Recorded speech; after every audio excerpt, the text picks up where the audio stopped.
relativismo.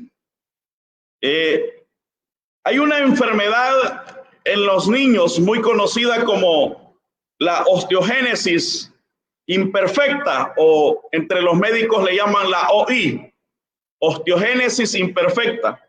Esta enfermedad es mejor conocida como los niños de cristal. Es una enfermedad en la cual los huesos se les llama huesos de cristal porque tienen un trastorno genético. Los niños que padecen esta enfermedad es un defecto en la producción de colágeno. El colágeno es la proteína principal del tejido conectivo que sostiene al cuerpo humano.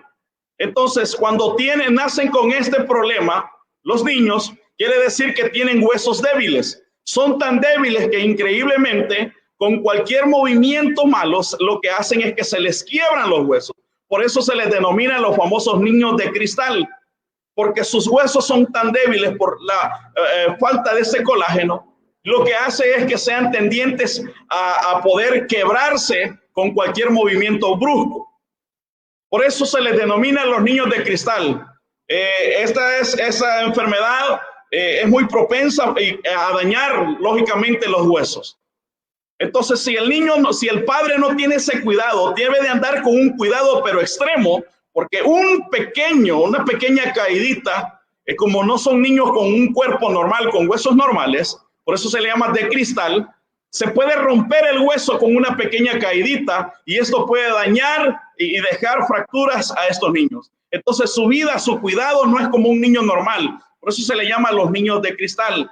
¿Por qué? Porque sus huesos no tienen lo suficientemente fuerza como los niños normales. Entonces con los niños de cristal se debe de tener ese sumo cuidado. Entonces, hoy en día pareciera que nuestra generación, pareciera que es la generación de los niños de cristal.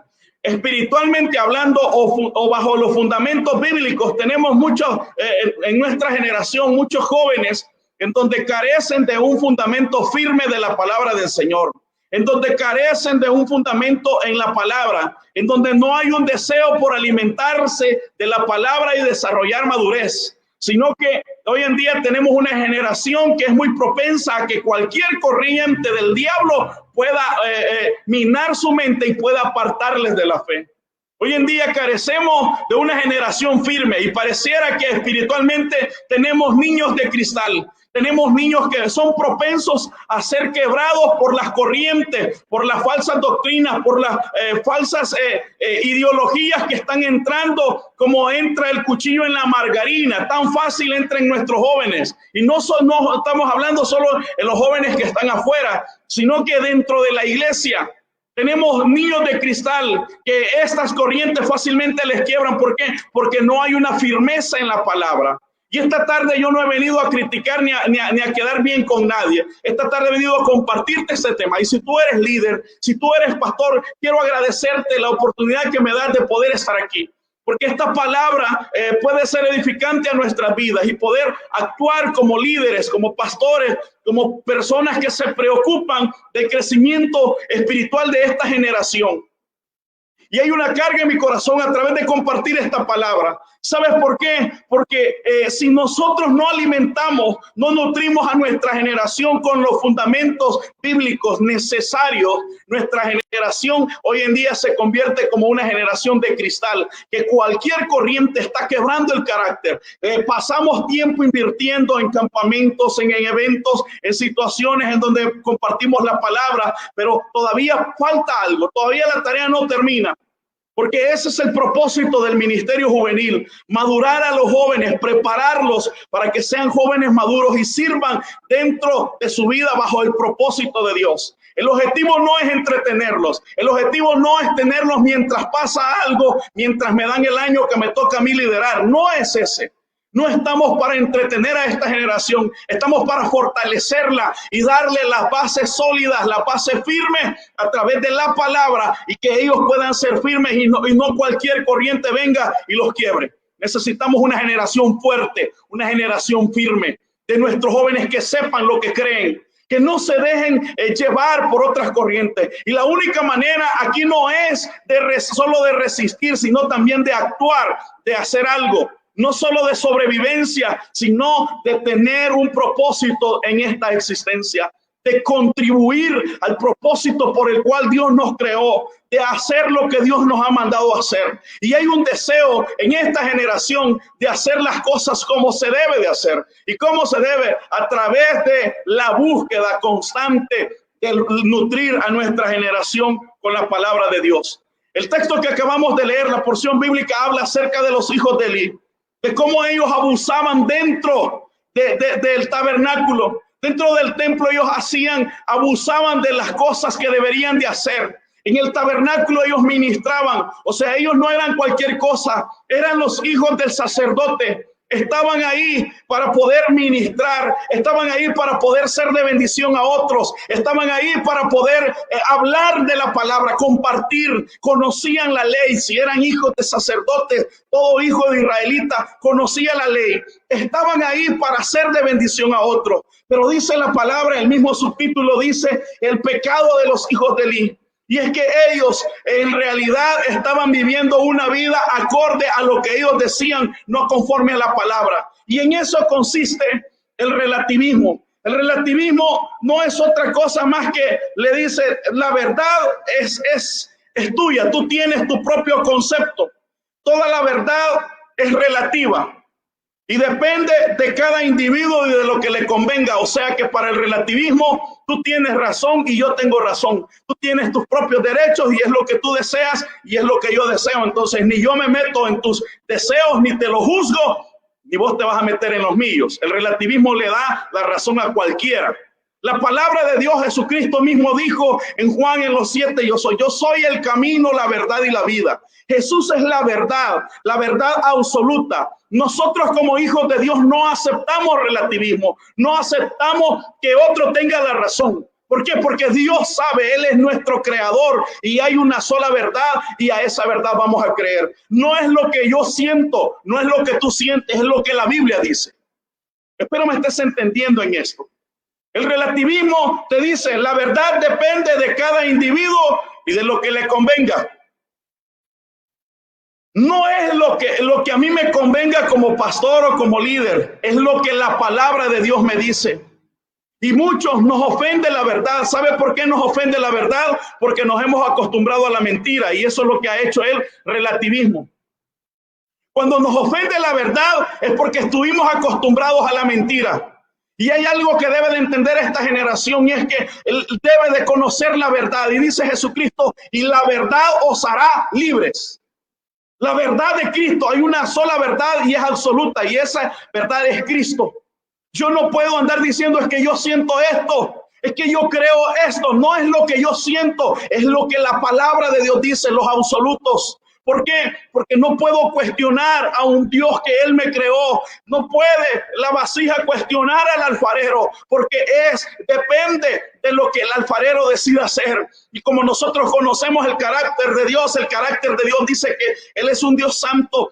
Sus atributos es que Él es infalible, no se equivoca, Él sabe mejor las cosas. Entonces, bajo esto es donde nosotros entendemos el relativismo.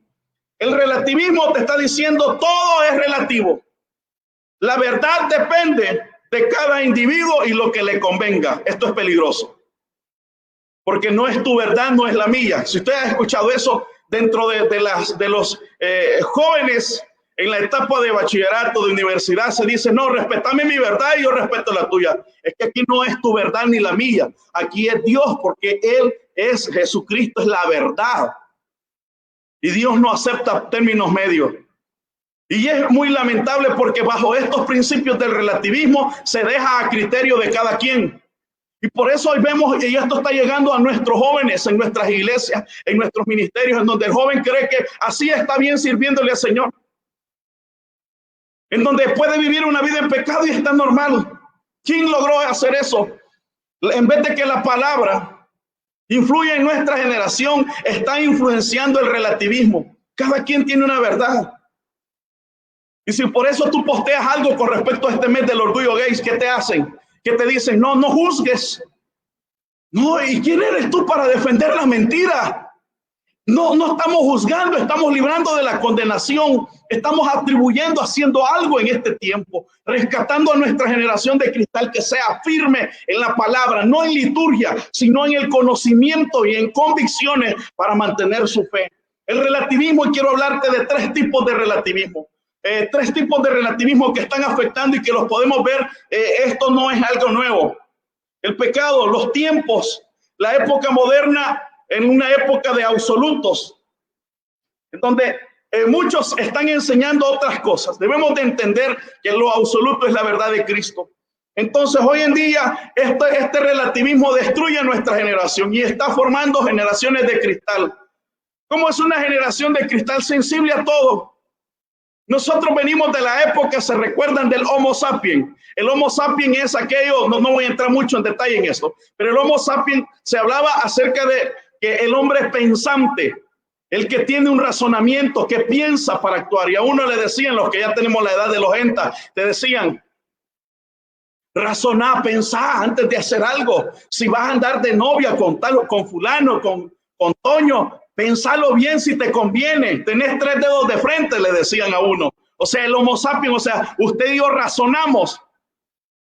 Y uno razonaba y pensaba, y en base a lo que pensaba actuaba. En este tiempo, en el tiempo posmodernista, a través de la corriente del relativismo, le dice a la gente, ya no es que pensés, ahora es lo que vos sentís. Y hoy tenemos una lucha entre el Homo sapiens, el hombre que razona, piensa, y el Homo sensibilis. El Homo sensibilis es lo que yo siento. Hoy ya no pensás si te conviene esa relación de noviazgo. Ahora es si vos te sentís bien, hacelo. El problema es que cuando cada uno hace su propio bien, dice el libro de Jueces, termina pecando. Cuando yo hago lo que yo creo que es conveniente y hago a un lado la palabra, entonces termino normalmente haciendo pecado en mi vida. Entonces, el Homo sapiens versus el Homo sensibilis. Ya no lo pienses, solo si lo sientes, hazlo. Si sientes que eso, hacelo, te dicen. Y es el problema con nuestros jóvenes. ¿Por qué? Porque cuando el cuerpo te pide pecar y te dice, no, si es bien, te sentís bien, seguirlo haciendo. Y ahí ya no es el Homo sapiens, hoy es el Homo sensibilis, es como te sientes. Y si te da satisfacción, le dicen, dale, perdóneme el léxico, pero dentro de los jóvenes así se habla, dale, le dicen. O sea, seguí en rienda suelta. Homo sapiens, ya no pienso para actuar, ahora es lo que yo siento. Y eso lo traducimos dentro de las iglesias. No, yo no sentí nada. Yo no sentí, mira hermano, no sentí que la adoración, es que no se trata de sentir, se trata de tener convicciones firmes y eso fortalece tu fe. Esta generación, todo es, ¿cómo te sentiste? No es como yo me sentí, porque la adoración no era para mí, era un corazón contrito y humillado que venía a adorar al Señor. Oye, no es que mire, no se le sintió a ese músico. Es que no se trata de sentir, se trata de que los verdaderos adoradores, le dijo Jesús a la mujer, adorarán al Padre en espíritu y en verdad. Pero el relativismo está cambiando los conceptos, está cambiando la cosmovisión, la forma de ver el evangelio por una forma diferente, porque tú hagas lo que tú piensas y no lo que la palabra de Dios dice. ¿Qué pasó con los hijos de Elí? Ellos vivieron no como el sacerdote era demandado, él y su familia. Sed santos, le dice Dios a los levitas y a todo Israel, en toda vuestra manera de vivir, porque yo Jehová soy santo. La santidad no son pequeños hilos que nosotros o medallas al mérito humano. La santidad es reconocer que soy pecador, me rindo al Señor y su gracia me purifica y me aparta para un propósito específico. Entonces los hijos de Elí creyeron que estaban sirviendo a cualquier Dios, por lo tanto vivieron vidas comunes porque creían que era un Dios común. Nosotros tenemos un Dios santo y por eso debemos de vivir vidas santas. Los hijos de Elí empezaron a hacer aberraciones en su vida, en su manera de pensar. Aún dice, te lo adelanto, dice que también en su vida sexual cometían actos inmorales dentro del templo, dentro del tabernáculo. ¿Por qué? Porque ellos habían creído en un Dios común, por lo tanto hacían cosas comunes. Y esto es peligroso. Cuando esta generación, cuando nuestros jóvenes creen que tienen un Dios común, van a vivir vidas comunes. Pero aquellos que hemos entendido que tenemos un Dios santo, estamos obligados a vivir una vida responsablemente en santidad. Y esto no es religiosidad, esta es la simpleza del evangelio. Es rendirte al Señor, es hacerlo eso. Entonces ellos cayeron en este tipo de relativismo, esta corriente que dañó, estos pensamientos que dañaron. Primer tipo de relativismo es el emocional. La palabra de Dios dice que el principio de la sabiduría es el temor a Jehová. Y dice en el versículo 12 del primer libro de Samuel, capítulo 2, oiga lo que dice: los hijos de Elí eran hombres impíos y no tenían conocimiento de Jehová. ¡Qué doloroso! El principio de la sabiduría es el temor de Jehová. El relativismo emocional era que habían cambiado la ética y la moral, ya no por lo que la palabra de Dios dice, sino por los placeres que produce. El relativismo moral es que si te produce placer, hazlo. Si no te produce placer, no es problema. Entonces, como recuerda que el homo sensible es lo que siento. Entonces, si yo me siento bien, pecando y subiendo a un púlpito y predicando las palabras, hazlo, te sientes bien. Eso es el relativismo. Y este relativismo emocional, no es que no seamos emocionales, no es que no tengamos emociones, el problema es ser emocionalistas, vivir solo de emociones. Somos conformados por alma, cuerpo y espíritu. No podemos quitar las emociones, pero no podemos dejar que ellas nos lleven. Yo puedo andar feliz en la calle, pero eso no me da derecho a andar gritando como loco solo porque estoy feliz. Tengo que controlar mi felicidad. Entonces el relativismo emocional, ellos se dejaron llevar. Ellos pedían la carne antes que hubiese sido ofrecida en sacrificio. Cuando se pedía la carne antes, tenía que agarrarla después. Y dice que cuando se pedía antes, estaba robándole a Dios, porque primero se ofrecía a Dios y luego después de ofrecerse a Dios, se participaba de la ofrenda. Y ellos dicen que a la fuerza lo hacían. O sea, ellos se sentían bien. Este tipo de relativismo nos hace, el relativismo emocional, entender que si yo me siento bien, hazlo. Mire, mi estimado, cuando yo vivo una vida de pecado, el pecado me va a estimular y me voy a sentir bien porque me produce placer. Entonces, aquí no es que cómo me siento, aquí es cómo debo de actuar en mi vida. Una cosa es lo que yo siento y otra cosa es lo que yo debo de hacer. Día lunes en la mañana no sentí ganas de ir a trabajar, pero ¿por qué vas a trabajar? Porque debes de hacerlo, porque hay un compromiso. No es lo que sientes, es lo que debes, responsabilidad. En la posmodernidad se ha cambiado la ética y la moral. Hoy la gente ya no le llama fornicación en el noviazgo, se llama nos estamos conociendo. Hoy ya no le llamamos adulterio, está probando otra relación. Mi estimado, estamos cambiando los términos de este mundo. Hoy ya no se le dice, no, hoy la iglesia es la homofóbica y la gente empieza a aceptar esto como válido, a validarlo. Empezamos a validarlo y eso es peligroso. ¿Por qué? Porque nuestra vida no se rige por mis emociones, se rige por mis convicciones. A ellos, a los hijos de Elí, no les importaba la opinión de la gente. Ellos ni les importaba la opinión de Dios, sino la opinión de cómo se sentían, el emocionalismo, qué es lo que les producía a ellos. Entonces, ellos fracasaron como hijos de un sacerdote. ¿Sabes por qué? Porque ellos no tomaron en cuenta los principios de Dios. Se dejaron llevar por lo que ellos sentían. Estos hijos de Elí eran gente egoísta porque anteponía sus deseos a lo que la palabra de Dios decía. Las necesidades suyas por las necesidades del pueblo. Eran imperiosos y llenos de lujuria. Eran sacerdotes impíos. Entonces, ¿por qué? Porque no conocían a Jehová. No tenían temor de ellos. No tenían algo que hiciese. Entonces se dejaban guiar los hijos de Elí. Y por lo tanto, Dios estaba cansado de eso. Dios estaba cansado y avergonzado. Y me encanta lo que dice la palabra del Señor, porque cuando hay gente que quiere vivir en la impiedad, Dios también levanta una generación de jóvenes diferentes. Dios levanta jóvenes diferentes. Y me encanta lo que dice el versículo 18. En el 12 dice que los hijos del sacerdote Eran hombres impíos y no tenían conocimiento de Jehová. Pero escucha lo que dice en el versículo 18.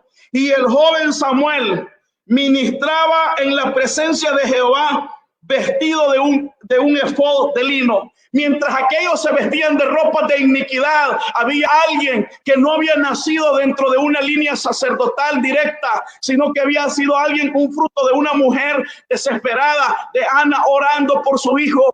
Y entonces viene Dios y levanta. Y dice que cuando Dios le hablaba a Samuel, la primera vez Samuel no sabía qué era. Y ni siquiera el sacerdote entendía. Hasta la tercera vez le dice, cuando te vuelva a hablar, dile, heme aquí. Mientras hay una generación de impíos, Dios va a levantar una generación de Samueles que se va a parar firme en la brecha y va a decir, yo estoy firme, renuncio a mis deseos, a mis sueños y hoy hago el propósito de Dios.